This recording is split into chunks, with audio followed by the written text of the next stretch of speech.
Assalamualaikum warahmatullahi wabarakatuh.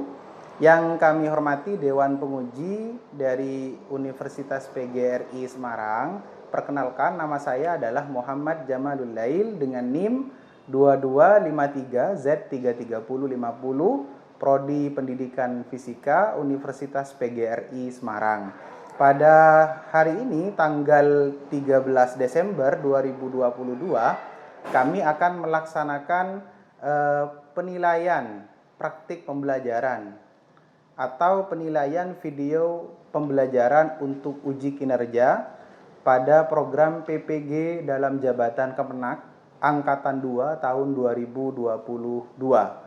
Nah, materi yang akan kita angkat hari ini adalah gerak lurus berubah beraturan, yang mana pelaksanaannya itu dilaksanakan di Madrasah Aliyah Zainul Hasan Genggong, Probolinggo, Jawa Timur, tentunya di bawah naungan Kementerian Agama. Untuk lebih jelasnya, ini saya membawa formulir pendaftaran sebagai bukti resmi untuk penilaian UKM PPG. Dalam hal ini digunakan untuk uji kinerja dan juga uji pengetahuan. Lebih jelasnya kita langsung ke kelas. Baik anak-anak, saya mulai. Assalamualaikum warahmatullahi wabarakatuh. Waalaikumsalam.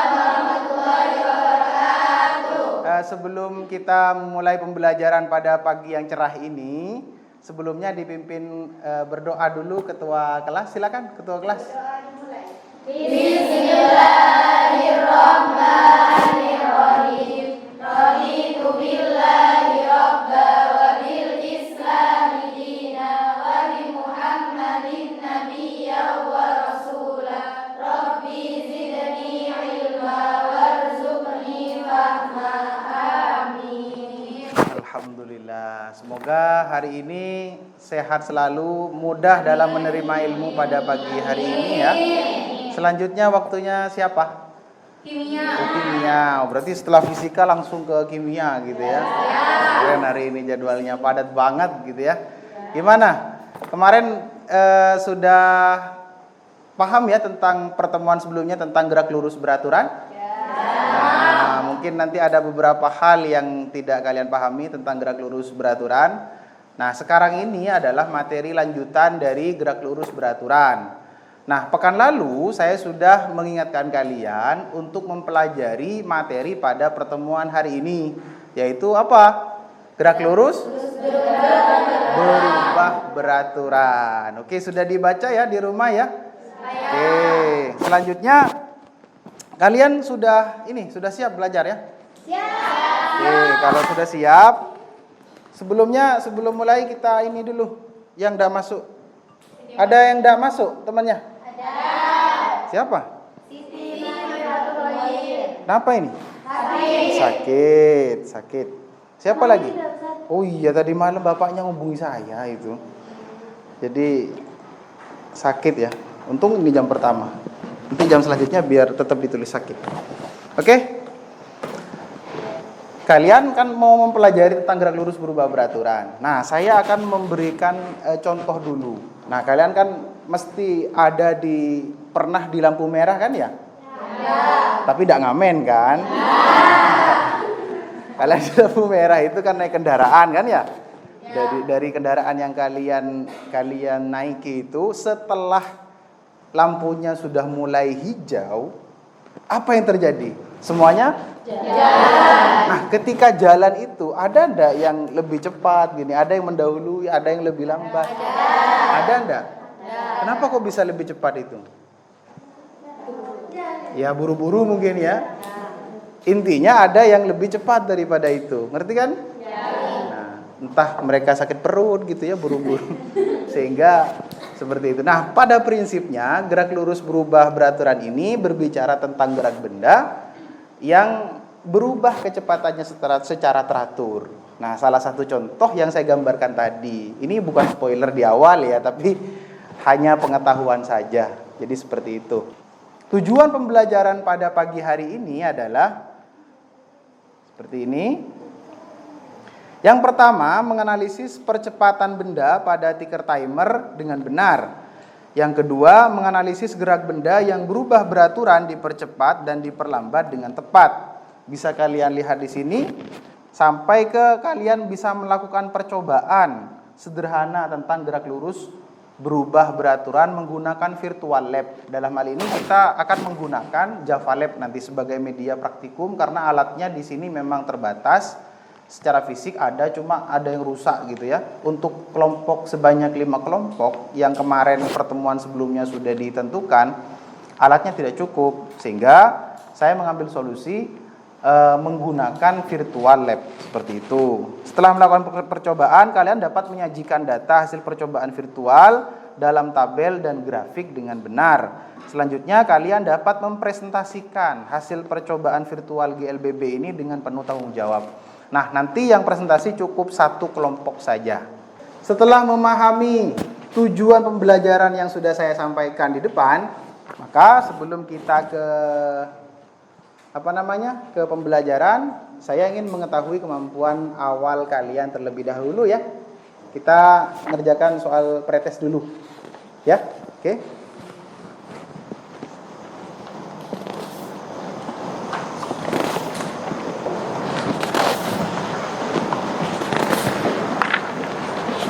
Ini dibaca ya, baik-baik dikerjain. Anggap saja soalnya lagi ulang tahun ya. Soalnya dikerjain. Kerjakan sendiri-sendiri ya. Dilarang bekerja sama. Yang bekerja sama nanti saya suruh kerja bakti. 5 atau 7 menit aja. Soalnya gampang kan? Soal pretest. Oke, silakan dikerjain dulu.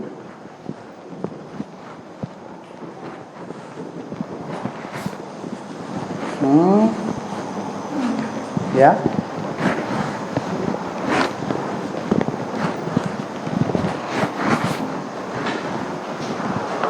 Wis. Sudah ya, sudah 7 menit ini. Sudah 7 menit. Gak apa-apa dah, sebisanya saja. Ini kan hanya untuk mengetahui kemampuan awal kalian dulu. Saya ambil lagi aja.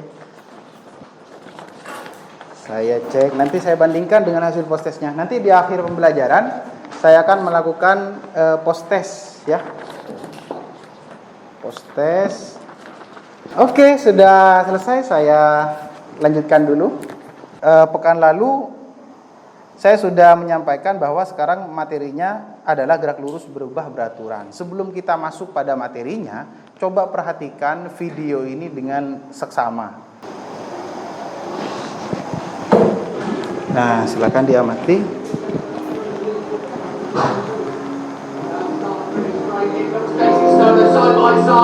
Nah, seperti itu. Perhatikan. Bagaimana ketika Ducati menyalip Honda Repsol seperti itu. Nah, itu yang merah itu namanya Ducati ya. Perhatikan gerakannya. Bagaimana Ducati itu bisa menyalip Yamaha Movistar yang dikendarai oleh Valentino Rossi itu. Nah, itu namanya Andrea Dovizioso. Bagaimana dia melakukan overtake. Bagaimana ketika di lintasan yang lurus, kenapa Ducati itu bisa sangat secepat itu daripada sepeda motor yang lain. Nah, silakan diperhatikan.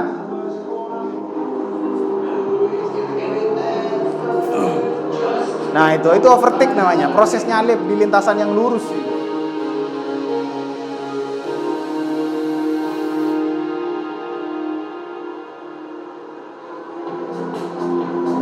Itu keren. Kalau di lintasan yang lurus yang bagus itu memang Honda dan Ducati.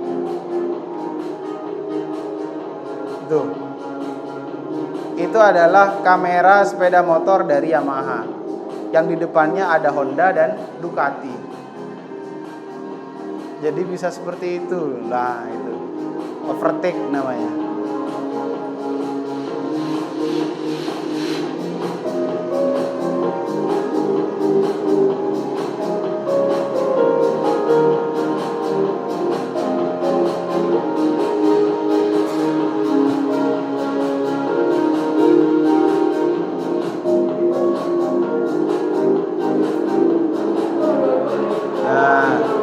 Itu di lintasan lurus.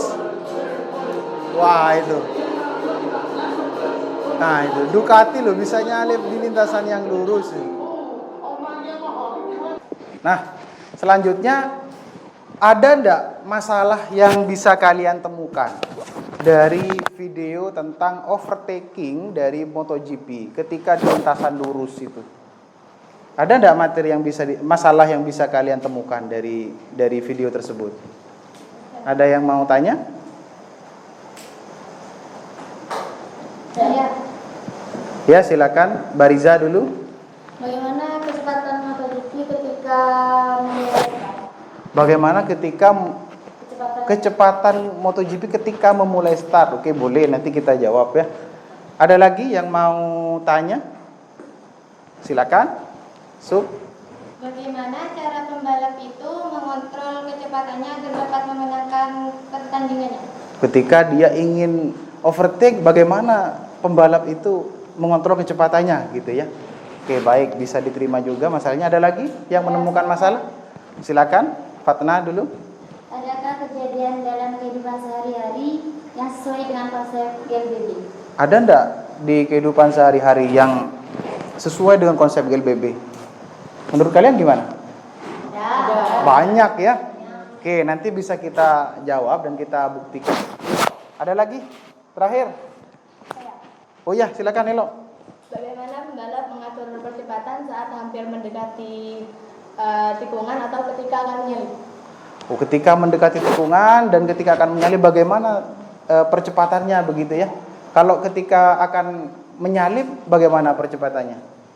Semakin cepat. Harus lebih cepat atau harus lebih besar ya? Nanti kita bahas lebih lanjut lagi. Kalau akan mendekati tikungan, mestinya dia akan mengurangi kecepatannya, kan begitu. Jadi nanti kita bahas lebih jauh lagi. Nah, untuk membahas permasalahan-permasalahan yang sudah kalian temukan dari dari video di atas, dari beberapa permasalahan itu, maka saya akan mengelompokkan kalian dalam kelompok-kelompok belajar. Tapi sebelumnya kan sudah saya bentuk kelompok ya, sesuai yang kemarin aja ya, yang sudah saya bentuk kelompok. Jadi silakan bergabung dengan kelompoknya masing-masing dulu. Nanti saya akan bagikan LKPD dan bahan ajar untuk hari ini. Silakan. Bisa bergabung ke kelompoknya.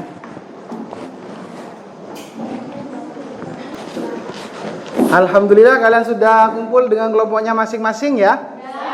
Oke, saya akan membagikan LKPD dan bahan ajar ya. Satu kelompok, satu LKPD. Nah, ini bolak-balik. Silakan dicek dulu, dicek maksudnya. Ini. Titip. Ini sudah ini? Belum. Oh, belum ya. Ini silakan diambil sekalian bahan ajarnya.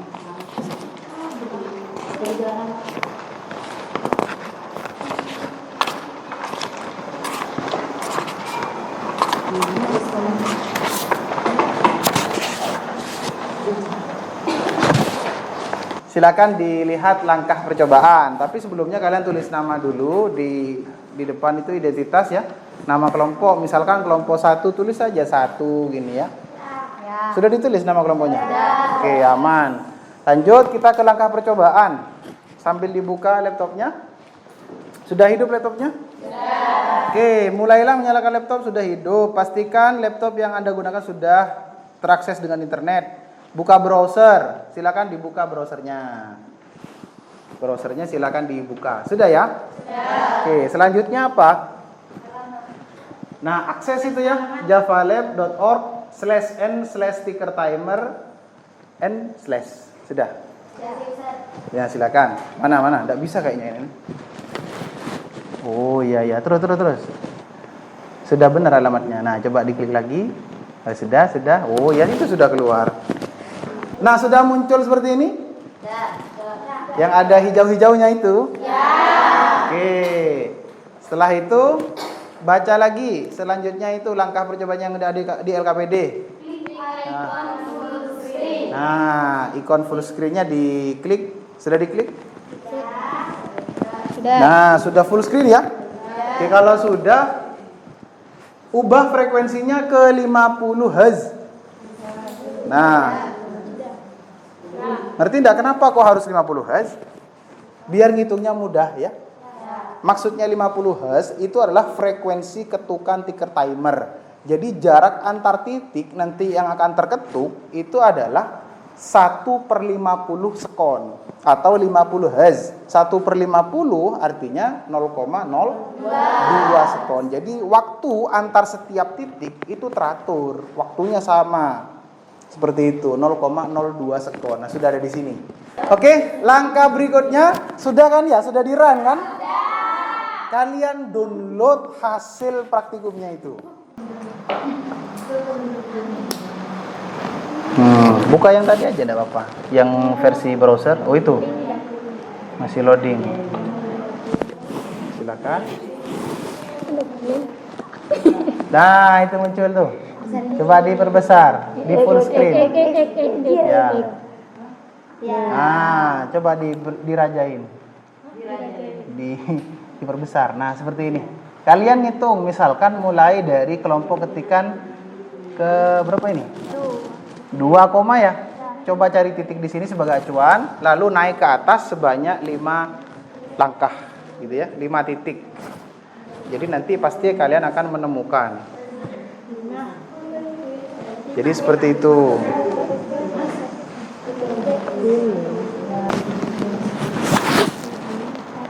Mana kalian hitungannya? Oh, ini sudah selesai hitungannya. Mana tabelnya ini? Coba-coba ini. Delta X-nya berapa? Untuk yang pertama. Oh, ini delta X-nya. Oh, keren. Sip. Saya akan membagikan kertas milimeter blok. Saya akan membagikan kertas milimeter blok biar kalian itu mudah dalam menggambar grafik hubungan kecepatan terhadap waktu dan percepatan terhadap waktu. Dari grafik ini kalian nanti akan bisa menemukan beberapa karakter dari gerak lurus berubah beraturan. Nah, nih perhatikan dulu ya sambil diisi kan sudah grafiknya itu. Yang pertama adalah grafik hubungan antara kecepatan terhadap waktu. Nah, seperti ini. Kalian selang waktunya pada masing-masing kelompok ketukan itu kan sama semua, yaitu 0,1 sekon. Berarti kalau ada 5 kelompok, buatlah 5 titik yang jarak antar titiknya ini sama. Jadi di sini 0,1, ini dalam sekon ya. Yang ini dalam meter per sekon. Nah, ini sudah ya. Ini kan tidak mungkin 0,1, berarti 0,2 bertambah 0,1 lagi dan seterusnya sampai 0,5. Lalu yang ke atas ini kecepatannya. Nah, misalkan dimulai, kalian ngitungnya mulai berapa kecepatannya itu? Ketemu berapa? Misalnya kelompok 2 misalnya, ketemu berapa kecepatan pertamanya? 5,1. Berarti dimulai dari 5 di sini. Setelah 5 boleh kalian itu lompatnya satu nilai ya. Misalkan setelah 5 itu berapa? 6, 7, 8. Jadi di sini 5, 6, 7, 8. Kalian hubungkan antara nilai kecepatannya terhadap waktunya. Misalkan 5,1 sekian di sini. Nah, berarti titik pertamanya di sini. Dan seterusnya. Misalkan pada ketukan kedua, kelompok yang kedua kecepatannya segini. Lalu yang ini segini. Nah, lalu kalian buat garis, dihubungkan titik-titiknya. Ngerti ya? Yang selanjutnya dengan cara yang sama, kalian bisa membuat grafik hubungan antara percepatan terhadap waktu. Nah, seperti ini. Kelompok sini gimana? Buat, oh ini bagus garisnya nih, lurus ini. Oh ternyata punya penggaris. Sudah, silakan dibuat dulu, dibaut dulu. Dibuat. Dibaut. Ada ininya. Apanya? Oh itu sudah selesai hasilnya. Perhitungannya mana? Oh cepet ya. Silakan dah, ditulis dulu. Oke, sampai mana dah? Ini sudah tabel ya? Sudah tabel. Oke, tabelnya sudah diisi. Oke, nanti dibuat grafik ya. Itu kertas milimeter bloknya ada di situ. Coba lihat hitungannya, lembar perhitungannya mana? Ini ya. Oh, ini sudah benar. Oh, ini kurang ini. Ditambahi ini dikurangi harusnya. Jadi delta itu dikurangi. Padahal yang nomor 1 benar loh. Nah, itu. Oke, saya mau ke kelompok lain dulu. Oke, anak-anak. Kayaknya sudah selesai semua ya, barusan saya lihat.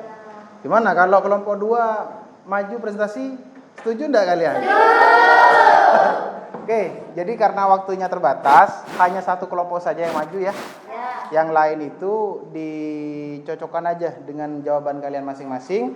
Apakah sesuai atau tidak? Kalau tidak sesuai, coba nanti ditanya yang maju di depan itu. Ngerti ya? Silakan bertanya. Nah, oke, sekarang kelompok 2 silakan maju. Assalamualaikum warahmatullahi wabarakatuh. Waalaikumsalam warahmatullahi wabarakatuh.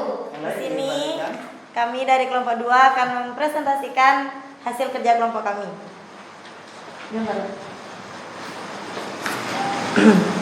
Jadi dari kelompok kami ditemukan bahwa jaraknya itu yang pertama 3,7708 meter. Jarak yang kedua 4,2903 meter. Jarak yang ketiga 4,8433 meter. Jarak keempat 5,4298 meter. Jarak yang kelima 6,05 meter dan jarak keenam 6,7033 meter. Kecepatan keduanya 5,53 meter per sekon. Kecepatan ketiganya 5,865 meter per sekon. Kecepatan detik keempatnya 6,202 meter per sekon. Dan kecepatan kelimanya 6,533 meter per sekon.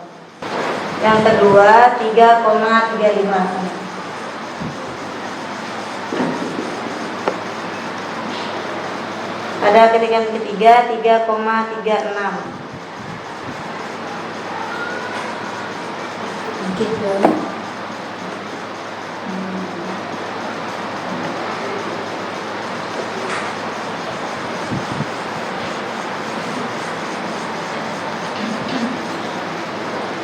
Percepatan ketiga ya. Lalu percepatan keempat berapa? 3,34. 3,34. Terus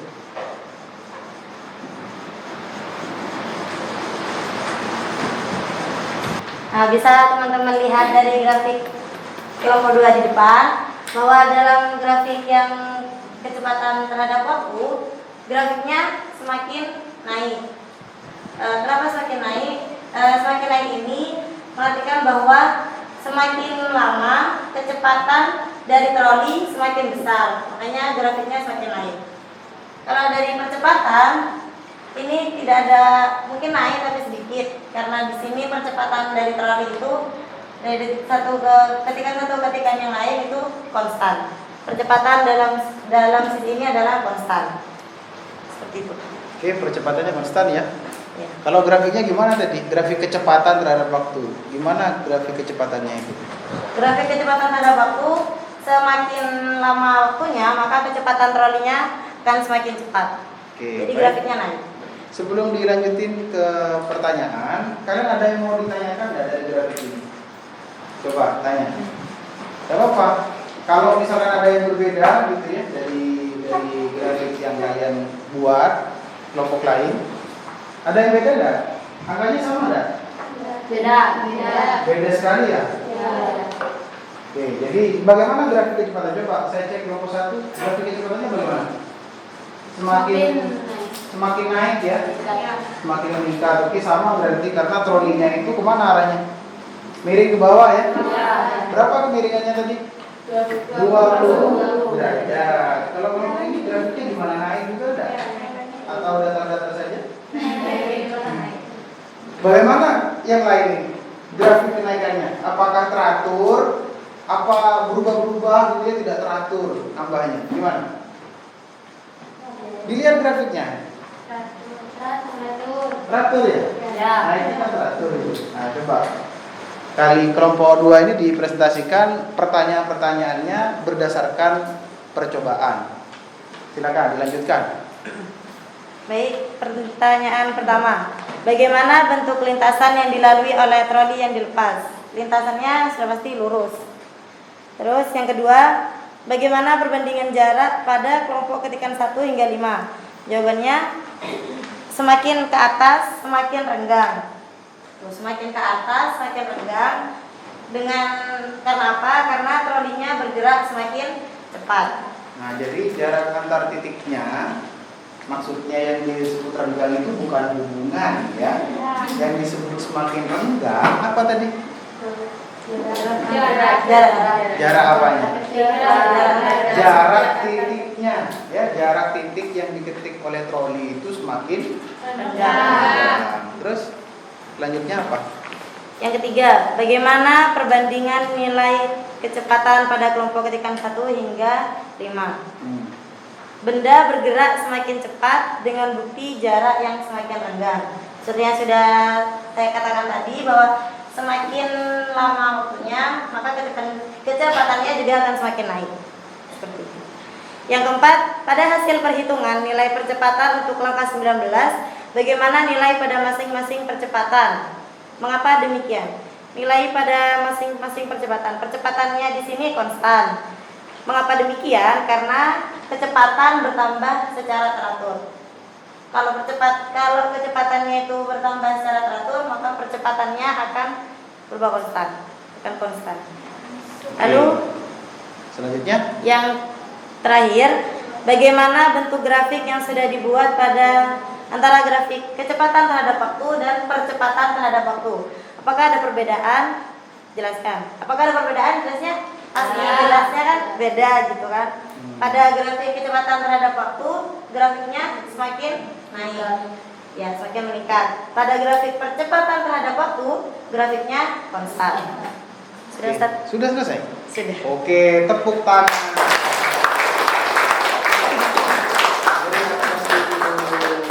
Nanti saya beri hadiah yang maju ya.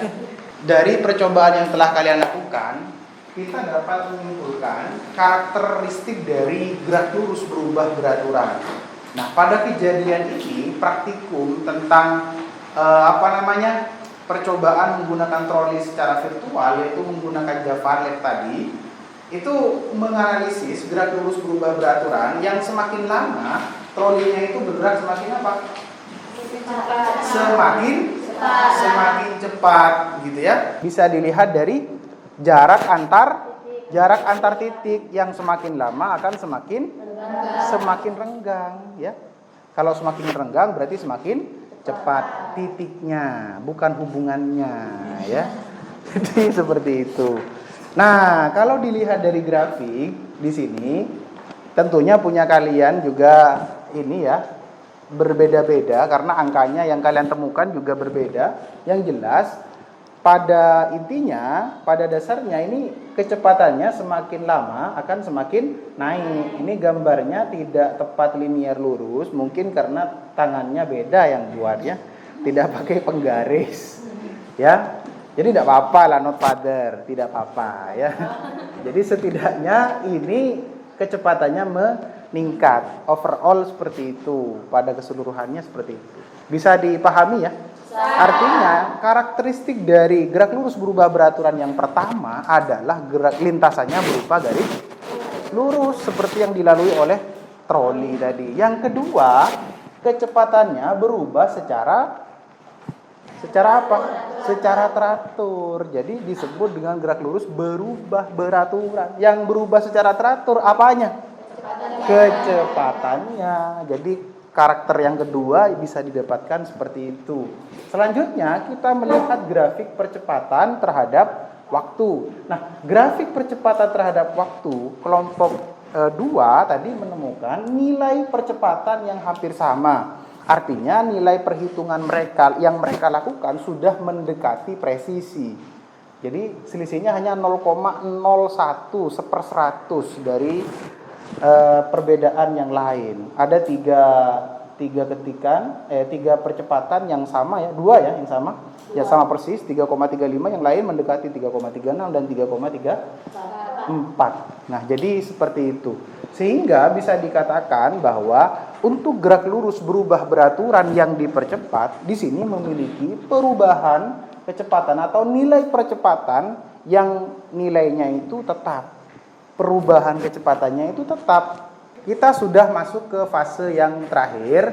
Kita sudah menyimpulkan bersama apa saja karakteristik dari gerak lurus berubah beraturan.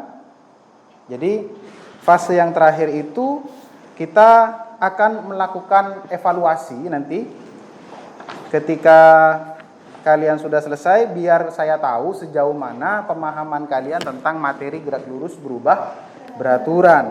Nah, sebelum saya melakukan evaluasi, saya akan memberikan contoh soal dan penguatan terlebih dahulu terkait dengan gerak lurus berubah beraturan. Yang B, perpindahan benda dari T sama dengan 5 sekon hingga T sama dengan 10 sekon. Ada dua hal yang berbeda di sini. Yang pertama ditanya jaraknya. Yang kedua ditanya perpindahannya. Jadi kalau kita lihat, itu ada grafik hubungan kecepatan terhadap waktu. Kita cepet-cepet aja gambarnya seperti ini. Lalu kalau dilihat gambarnya seperti apa itu? Seperti trapesium. Jadi seperti ini, lalu seperti ini. Gitu ya? Ya. Oke, sudah mirip lah ya. Meskipun tidak mirip-mirip banget.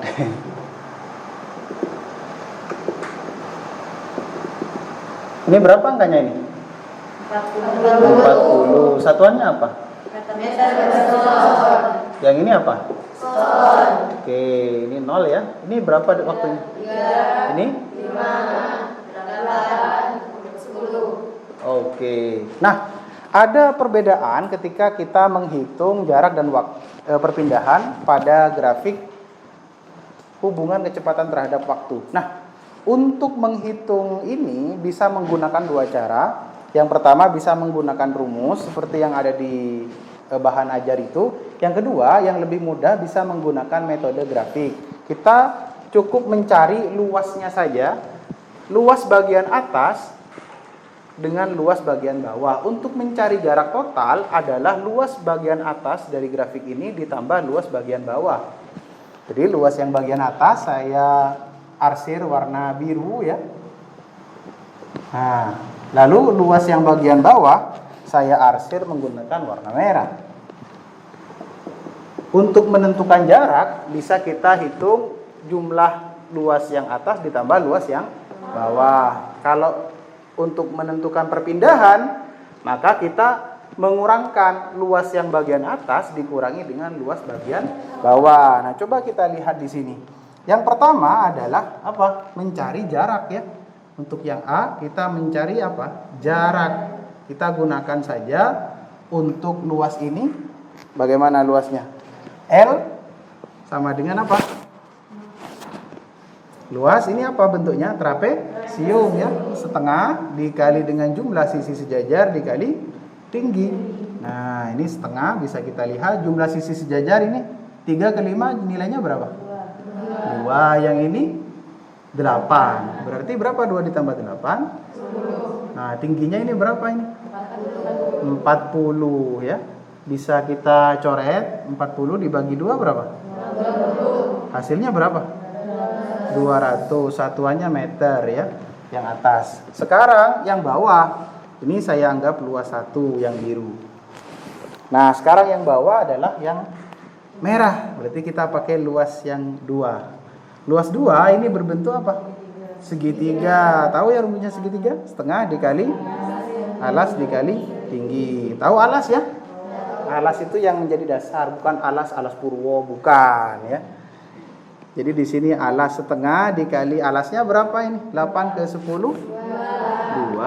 Tingginya berapa ini? Berapa itu?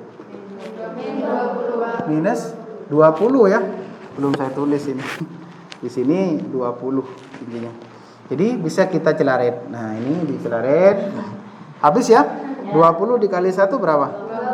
20 meter. Maka jarak ini bisa kita tentukan dengan rumus S.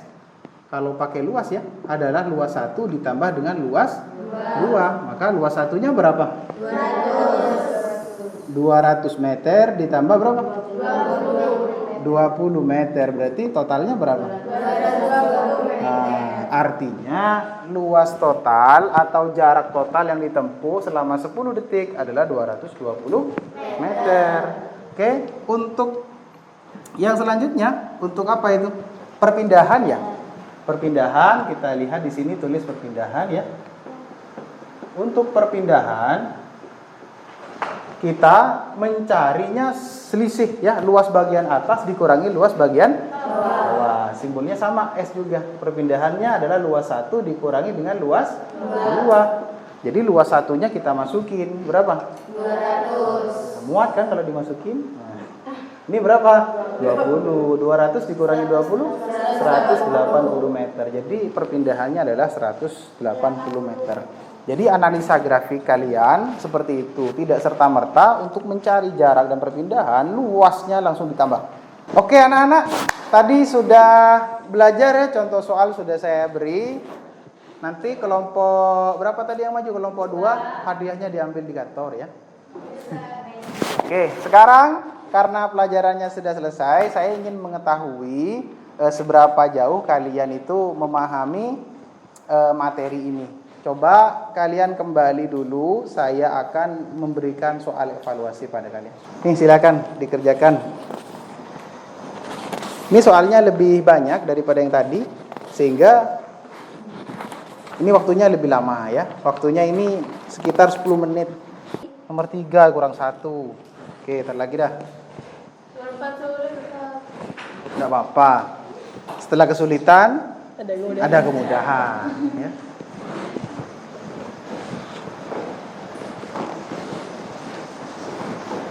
Kalau gitu dikumpulkan ya, dijadikan satu per deret. Yuk, jadi satu aja per deret biar lebih cepat. Nama jangan lupa nama. Saya harap nanti nilai post-testnya ini bisa lebih besar daripada nilai pretestnya ya. Baik, selanjutnya saya hanya mengingatkan bahwa pelajaran berikutnya ini masih tentang gerak lurus, tapi subbabnya adalah tentang gerak vertikal. Gerak vertikal nanti sekedar spoiler aja sedikit. Gerak vertikal ada vertikal ke atas sama vertikal ke bawah. Nanti yang mempengaruhi hanya percepatan gravitasi. Nanti dibaca ya di bukunya. Di pertemuan selanjutnya biar tinggal apa? Uya. Sekarang saya akan bertanya pada kalian, bagaimana pembelajaran hari ini? Banyak yang sudah dipahami ya? Ya. Oke, jadi ada mungkin beberapa yang belum kalian pahami secara lebih mendalam, nanti akan diperkaya di pengayaan soal. Gitu ya?